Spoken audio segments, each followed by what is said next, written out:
tant bien. Top. Sans silence. Alors vous imaginez que je vais parler de... Je vais parler de... Non, je vais parler du Homer. On va faire du neutre, on va faire du sabre. Surtout que bon voilà, on a un petit comité donc ça ne sera pas un vrai match de boxe. Donc ils vont lui faire du lambada. Tu as perdu J'ai plus le... Voilà, c'était de la boxe intellectuelle donc ça va. Question très simple. Je vais raconter un épisode que vous ne connaissez peut-être pas, Pilegesh Bagiva par exemple. Pilegesh Bagiva, histoire terrible au sein du peuple juif, la guerre entre les tribus. Il y a plus de 100 000 morts, Pilegesh Bagiva. Et pourtant, à certains endroits, quand on raconte l'histoire, ils ne sont même pas au courant. Donc c'était assez tragique comme histoire. Il n'y a pas de rappel, on ne sait même pas quand c'est, dans quelle période de l'année.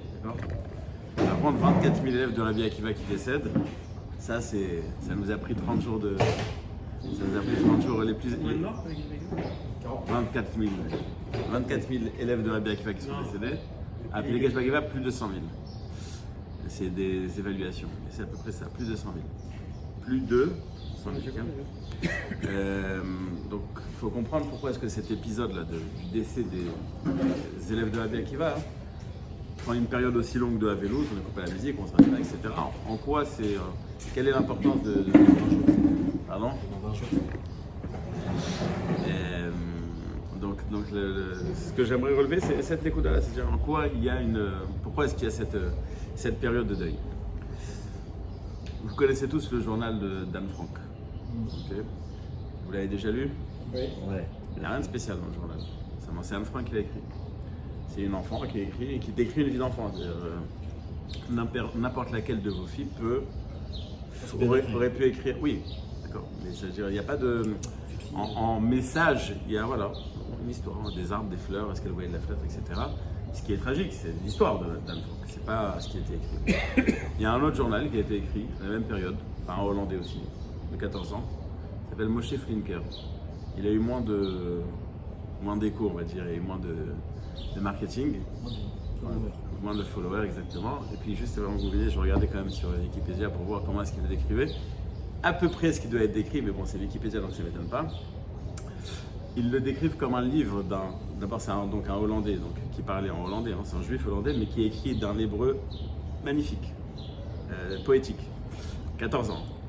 Et tout au long du livre, il explique que, enfin, il parle que de Emouna, il dit qu'il est persuadé qu'il va avoir la Géoula, qu'il espère que ça ne soit pas fait par une victoire écrasante des alliés, parce que sinon on va dire c'est eux qui nous ont sauvés, il faut qu'on voit la main d'Hachem, etc. Il ne parle que de Emouna. Alors dans Wikipédia, c'est marqué les problèmes de Emouna pendant la Seconde Guerre mondiale, mais bon, celui qui veut faire un peu de Moussard, qui regarde un peu ce livre. Pourquoi est-ce que j'amène cet exemple ? Pour comprendre que chaque chose, on doit l'analyser avec des lunettes de Torah. C'est-à-dire que on peut analyser les choses, il y a la Torah, il y a comment est-ce qu'on vit dans le jour, on a un master en psychologie, on va faire des analyses par rapport à ça, mais il y a l'analyse d'après la Torah. Chazonish avait dit que ceux qui vivent en mode, je fais ma prière, je mange kasher, je fais Shabbat, et puis j'ai ma vie, c'est ça qui détruit la Yahadut. Il dit que le judaïsme allemand a été détruit par cette approche. Il n'y a pas une seconde où il n'y a pas de Hashkafa de Torah. Et évidemment, quand on parle d'une histoire de 24 000 élèves de Rabbi Akiva, j'aimerais comprendre, pas simplement un fait historique, mais comprendre le Torah Toranite, c'est-à-dire qu'est-ce qui a fait que 24 000 élèves sont décédés, ça c'est un, et pourquoi est-ce que nous on le rappelle d'eux ? Pardon ? C'est l'après le problème, c'est la diminution de la Torah dans le monde, qui est toute de Torah, ou très peu. On va voir tout de suite. On a une discussion Ok. préalable. La fête. Dans la Gemara, c'est marqué que les élèves de Rabbi Akiva, l'onaagu kavod zebazé, se sont manqués de respect mutuel. Alors vous imaginez déjà entre notre génération, il y a 20 ans, il y a 30 ans, il y a 50 ans, le respect qu'il y avait. On ne parle pas de respect d'aujourd'hui, le respect qu'il y avait. Donc quand on te dit qu'ils ont manqué de respect, on se demande, c'est-à-dire, moi j'ai des amis qui vous voient leurs parents, encore aujourd'hui. Ça existe. En hébreu, il n'y a pas cette notion-là en réalité. Ça rentre. Non, ça rentre maintenant ça rentre le Ça, c'est dans le 16e ou En Angleterre, on dit you. C'est-à-dire que quand on parle de notion de respect, je parle des notions de respect des histoires qu'on nous a racontées, le rave ou le machin, ou les parents, enfin, il y avait un vrai respect. À l'école, moi je me rappelle qu'on se levait quand le prof y rentrait. Aujourd'hui, on dit au prof de ne pas avoir d'applaudissements vers les élèves. C'est-à-dire, donc quand on parle de notion de manque de respect des élèves de Rabbi Akiva, on se demande où ça manquait. D'accord? Donc on se demande quand même où ça manquait. Dans le Midrash, c'est marqué. Pardon, il y a un langage un peu plus fort. Enam Tsara Zebeze. Enam Tsara, il n'est pas content de la réussite de l'autre. Il dit pourquoi lui et pas moi. C'est ça. Aïn Tsara, c'est celui qui est tout le temps en train de se dire et pourquoi Un pas moi. envieux. Pardon? Un envieux. Oui. J'aurais été dire un vieux, j'ai pas compris. D'accord. Un chav. C'est-à-dire le manque de respect qu'ils avaient mutuellement, le Midrash le traduit par Aïn Sarah. Ok, Aïn Sarah, la vérité. On a tous des envies, on est tous en train de se dire pourquoi lui et pas moi. Il n'y a personne qui en est mort. C'est-à-dire pourquoi est-ce que les élèves de Rabbi Akiva sont morts et pourquoi est-ce qu'on tient à nous le rappeler. Et tout ça parce qu'il y a un problème de Aïn Sarah, c'est-à-dire de cette démarche, de le fait que tu n'es pas content de ce que tu as et que tu veux ce que l'autre a, c'est un problème. Mais là encore, c'est un problème. Si c'est un problème. Kinat Sofrim Tarbe Chorma, c'est moutar. Ce que tu dis. Ok. Je ne sais pas c'était quoi le Aïn Sarah. C'est marqué que Aïn Sarah, c'est pour ça qu'ils sont morts.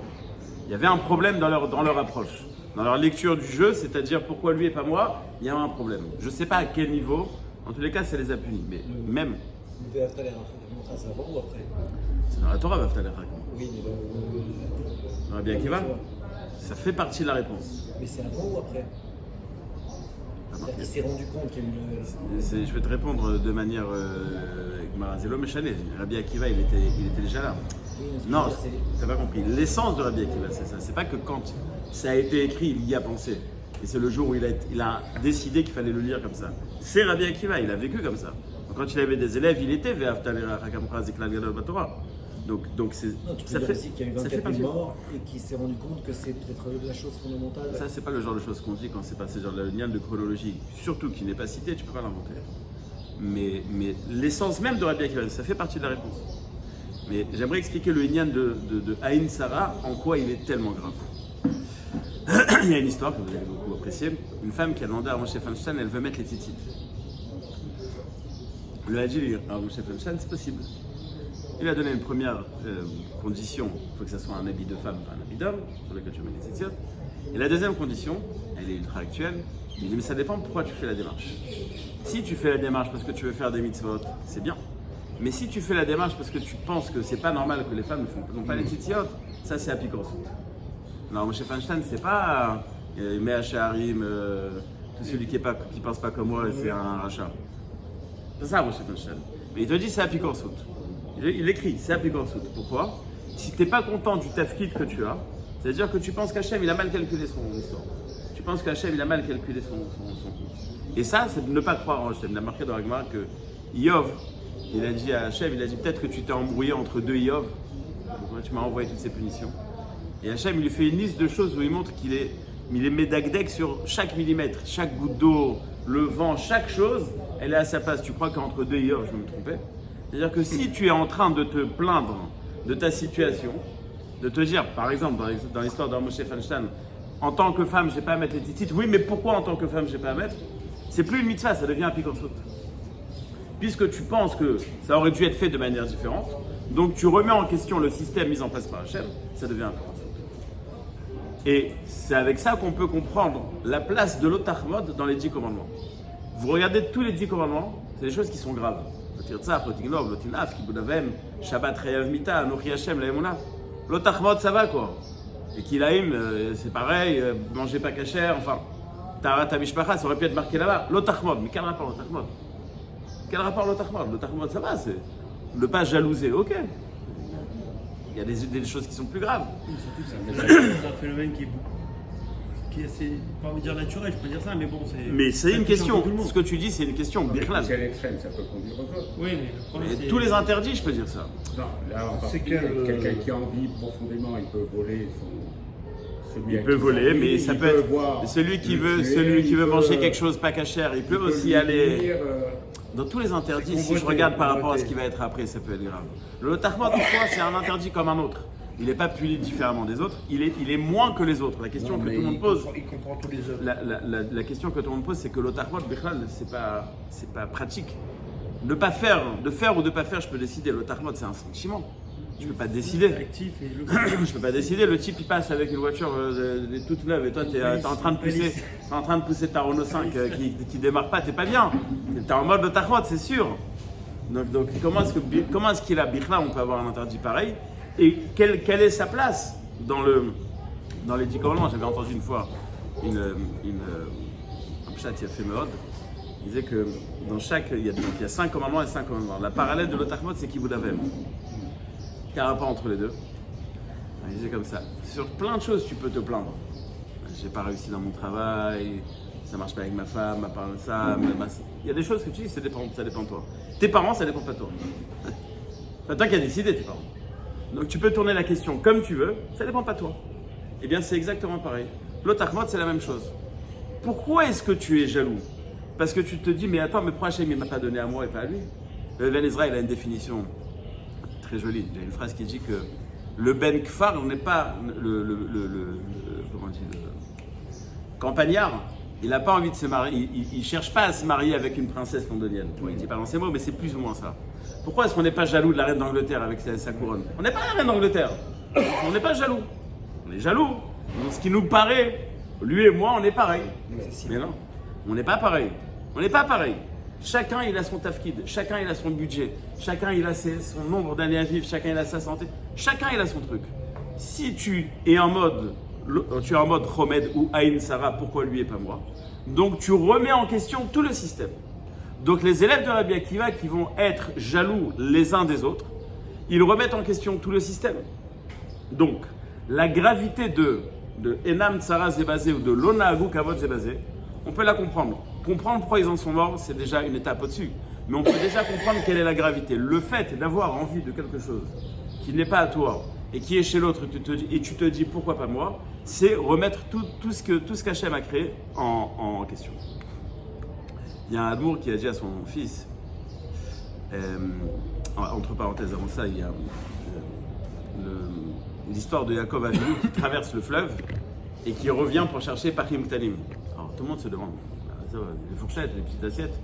La Gemara nous dit parce que Tzadikim, leur argent, il est chaviv aleim. Quoi, c'est des radins, c'est... Alors le Fetzraïm, il explique, il y a plusieurs explications, mais une des explications, c'est que si Hachem m'a donné ce bien, c'est qu'il y a un intérêt. Je ne peux pas le laisser. Il y a un but derrière. C'est-à-dire, c'est une vision de ce que je suis en train de dire, de comprendre que tout ce qui existe dans le monde, il y a un intérêt derrière. Ça, il faut le comprendre dans l'immédiat. Donc, on comprend la remarque qu'on a fait aux élèves de Rabbi Akiva.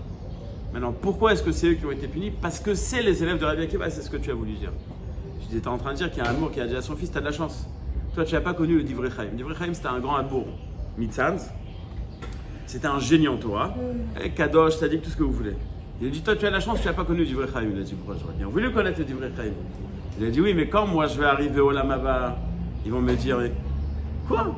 Tu as connu le Divrei Chaim et tu n'es pas arrivé au-dessus? Toi, tu as de la chance.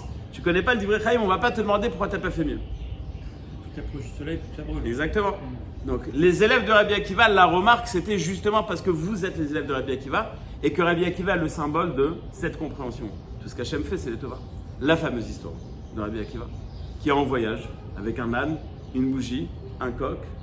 Il n'y a personne qui le laisse dormir. Et à chaque fois qu'il y a un problème, le coq se fait bouffer, à Kol et Tova, pas de lumière, à Kol et Tova, l'âne se fait dévorer, à Kol et Tova. La chorma de Rabbi Akiva, c'est pas que le lendemain matin, il a dit « Ah, Baruch Hashem ». C'est que sur le coup, il a immédiatement compris que Hakol est Tova.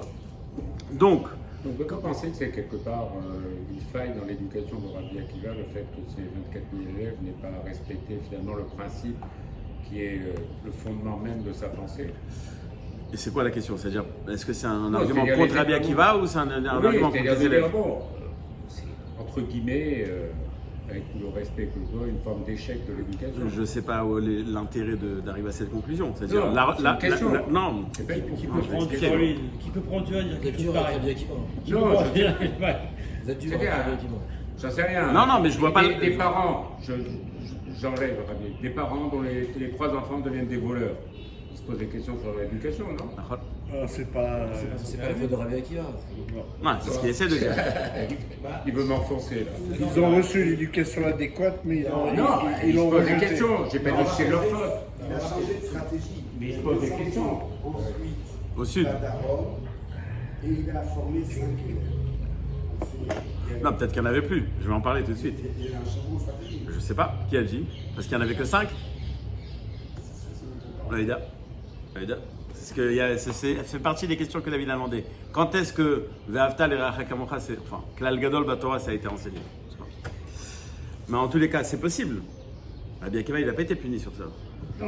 Non, ce que je veux dire, c'est qu'on ne fait pas la remarque à Rabbi Akiva, on fait une remarque aux élèves et on leur dit, vous avez un symbole du contraire de ce que vous êtes, au final, face à vous, et vous ne prenez pas l'imoud, c'est-à-dire vous apprenez pas, c'est ça qui leur a été reproché. Et il nous est reproché Et nous est laissé en tant que message, pas reproché, mais en tant que message. C'est-à-dire qu'on va mettre un mois de deuil dans le peuple juif pour qu'on comprenne cette Nekuda, qui est une Nekuda d'abord très difficile, mais ensuite, c'est le coaching de la Emouna au jour le jour. Parce qu'au jour le jour, on est Mahamin, mais quand on a besoin de se dire, c'est Bechol Zot, ce problème, ça arrive, mais Hashem, ça arrive, mais Hashem, ça arrive, Hashem, bon, c'est difficile. Jérôme. Quel rapport entre ces 24 000 élèves et les tikkunim qu'on fait sur les Et les tikkunim qu'on fait sur les Aucun. Dans le Homer, aucun. Je vais en parler dans un instant.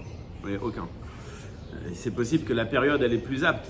Après, elle est à quel état midot, mais je vais mettre en relief qu'il y a deux choses qui se sont mariées dans un instant.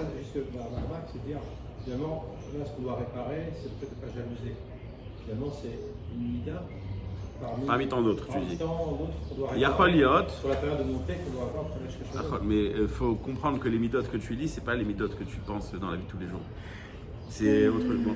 C'est des machouachers. Ce que tu lis en Kabbalah, c'est machouachers. Rabbi Akiva, comme vous le savez, vous connaissez l'histoire, jusqu'à l'âge de 40 ans, il ne savait pas lire. Et à l'âge de 40 ans, il va au CP. C'est tout le temps les mêmes dessins qu'on reçoit du GAN. Un adulte assis avec des enfants qui est en train d'apprendre. Vous imaginez la difficulté. Pendant 24 ans, il va étudier. Après, je vous l'ai vite, il a une sikha sur ces 24 ans-là, magnifique. Je vous l'ai dit en 2 mots parce qu'on n'a pas beaucoup de temps.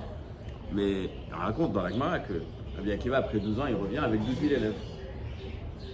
Il va chez lui et puis il entend que sa femme parle avec une voisine. Elle lui dit, ton mari t'a laissé pendant 12 ans. Et elle lui dit, s'il m'écoutait, il serait parti encore 12 ans. Et il repart. Et après, je lui dis, attends, prends un café. Je sais pas moi. T'as fait la démarche. Je vais à 2 pas de la maison. Rentre. Et après, je lui dis, c'est un yesod de fou qui engage, en tous les cas, tout celui qui étudie, d'étudier Beretsef. Il dit 12 plus 12 n'est pas égal à 24. C'est-à-dire, le fait d'être resté 24 ans d'affilée à l'Yeshiva, c'est pas comme si j'ai fait 10 ans et après je refais encore 10 ans. Non, c'est l'autre là-bas. Et on parle de Rabbi Akiva, on parle de Moshe Rabbeinu, il a dit la Torah aurait dû être donnée par Rabbi Akiva, d'accord? Comment est-ce qu'il est arrivé à ça? 24 000 élèves, 24 années d'études, c'est comme ça que c'est présenté dans la Gemara. On parle d'une grandeur incroyable. Alors je vous pose une question. On a la période du deuil, ok? Lag, Lad, les Ashkenazim, les Sfaradim, ah mais chalet. Qu'est-ce qu'on te dit après? Après c'est un jour de Simcha, c'est pour ça qu'on arrête. Vous pouvez m'expliquer, elle est où la Simcha? Il n'y a plus d'élèves, ils sont tous morts. Il n'y a aucune Simcha. C'est comme quelqu'un m'a dit le 8 mai, ou je crois que c'est le 8 janvier, libération d'Auschwitz. De quoi tu parles? Il n'y a plus rien. Ils sont tous morts. Ils ont trouvé 600 personnes, je crois, là-bas. Et dans les 600, il y en a 400 qui sont morts après parce qu'ils ont mangé. Il n'y avait plus rien. Tu fais libération de. Il n'y avait plus rien. Et c'est fini. Il n'y a pas de joie à ce moment-là.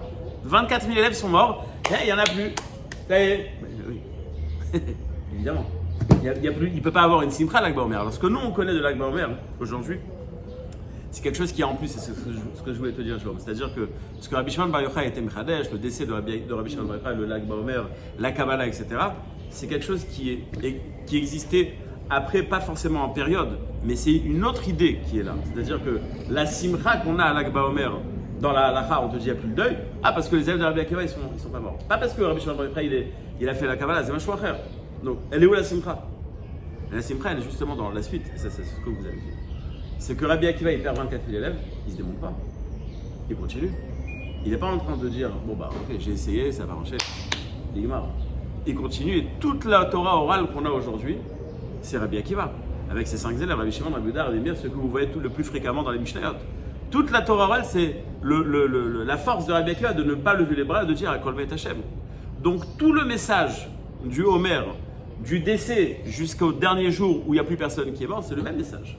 C'est-à-dire que le deuil qu'on va te forcer d'avoir pendant cette période, c'est pour que tu comprennes la gravité de Enam Tzara Zebazé. Et la simcha que tu vas voir à l'Akba Omer, et ils sont tous morts. Oui, mais justement, et après qu'ils sont tous morts, il a continué. Dans Rav de Ponevezh, quand il a ouvert la yeshiva Ponevezh, il y avait 6 élèves, dont Rav Gershon Edelstein. Quand il a construit, il faut voir le bâtiment, c'était énorme. Maintenant, c'est le Rav de Ponevezh. Il sortait de la Shoah, il n'y avait plus rien. Il n'y avait personne qui étudiait. Il n'y avait pas de juifs, d'accord, il n'y avait rien. On lui a dit, mais pourquoi tu fais un Beth Midrash aussi grand? Il a dit, pour 1000 élèves. Il était malade. Il n'y a même pas 1000 personnes dans la ville, ou 1000 élèves. Il a dit, vous verrez. Il a dit, mais tu rêves? Il a dit, c'est vrai. Je rêve. Il y en a qui rêvent la nuit, moi je rêve le jour. Papa espoir, il a perdu sa femme. 12 enfants. Il s'est remarié, il a eu un enfant. Il a décidé de réouvrir une yeshiva, il a ouvert un empire. Tout ça parce qu'il n'a pas perdu espoir. C'est exactement ça le message de Rabbi Akiva. Et pour certains, c'est le message de c'est quand la semaine prochaine? On termine avec le sourire au moins.